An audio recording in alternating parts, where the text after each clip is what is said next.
السلام علیکم ورحمۃ اللہ. ہاں اب بولیں.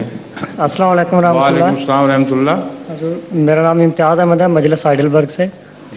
حضور ہمارے معاشرے میں ایک بات کی جاتی ہے کہ نظر لگ جانا، ایک بات ہے کہتے ہیں فلاں کو نظر لگ گئی، اس کی کیا حقیقت ہے؟ اکثر تو ماؤں کے دل میں ہوتی ہے نظر.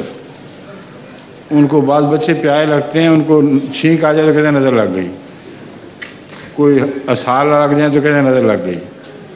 تو اکثر نظریں تو ماؤں کے وہموں کی باتیں ہیں، لیکن نظر لگنا کسی خوبصورت چیز سے تعلق نہیں رکھتا، بلکہ مختلف انسانوں کی ذہنی طاقت کا نام ہے. اور فرعون کے جادوگروں نے جب اپنی ذہنی طاقت استعمال کی تھی تو حضرت موسیٰ کی نظر بھی باندھ دی تھی جو خدا کے نبی تھے، اور باقی سب جو تماشائی تھے سب کی نظر انہوں نے باندھ دی. اس کو کہتے ہیں نظر کے ذریعے نظر باندھنا، یا دماغی طاقت کے ذریعے کسی کی نظر کو وہ دکھانا جو وہ اصل کے خلاف ہے.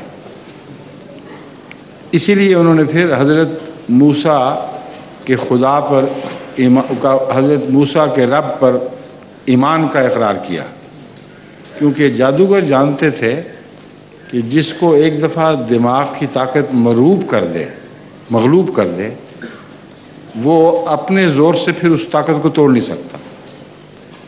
اس لیے حضرت موسیٰ جب دیکھ کر کہ یہ سانپ بنی ہوئی ہیں رسیاں، ڈر کے پیچھے ہٹے ہیں، تو پھر اللہ تعالیٰ نے آپ کو فرمایا کہ اپنا سوٹا پھینک، اور اچانک سب کی نظر ٹوٹ گئی، جس کا مطلب یہ تھا کہ فرعون کے جادوگروں کو جو جادو کرتے تھے ان کو سب سے زیادہ اس بات کا علم تھا کہ جو نظر ایک دفعہ لگ جایا کرے، یعنی دماغی طاقت کا اثر، وہ از خود ٹوٹا نہیں کرتی.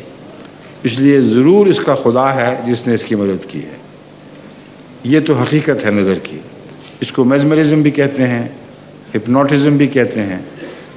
مگر وہ نظر جو ہے وہ بعض دفعہ بعض صورتوں میں لگتی ہے. اگر کوئی بد نظر والا انسان حاسد مزاج کا ہو اور اس کا دماغ طاقتور ہو اور گندے اخلاق کا ہو تو وہ پھر لوگوں کو بری نظر سے دیکھتا ہے. جس کو دیکھتا ہے بری نظر سے دیکھتا ہے. اس کی کبھی لگ بھی سکتی ہے نظر. مگر یہ جو وہم پیدا ہوئے ہیں نا کہ ہر ایک بچے کو نظریں کھائی جا رہی ہیں، یہ بالکل غلط ہے. مجھے نہیں پتا کس حد تک ہے کہ نہیں. اکثر جو میں نے دیکھا ہے وہ تو ماؤں کے وہم ہی ہوتے ہیں. آپ کو تو نہیں لگی ہوئی نظر کوئی؟ ہاں خیال ہے آپ کو؟ نہیں، اللہ تعالیٰ کا فضل ہے. بیٹھ جائیں.